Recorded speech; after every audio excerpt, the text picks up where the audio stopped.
Motion প্লেতে আপনাকে স্বাগতম। দয়া করে নির্দিষ্ট স্থানে দাঁড়ান। ফ্লোরের লাল দাগটি অতিক্রম না করার জন্য আপনাকে অনুরোধ জানাচ্ছি। খেলা শুরু করতে টিভির দিকে পাশ হয়ে দাঁড়াও।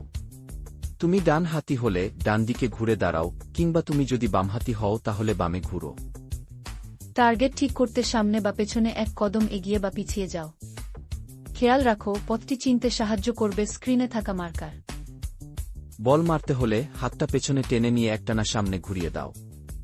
যত জোরে হাত ঘুরাবে তত বেশি দূরে বল যাবে। শট নেওয়ার পর আবার মাঝখানে ফিরে আসো, আবার পাশ হয়ে দাঁড়াও। শট ঠিকভাবে লাইন আপ করতে চাইলে ভিডিওর মতো সামান্য সামনে বা পেছনে যাও।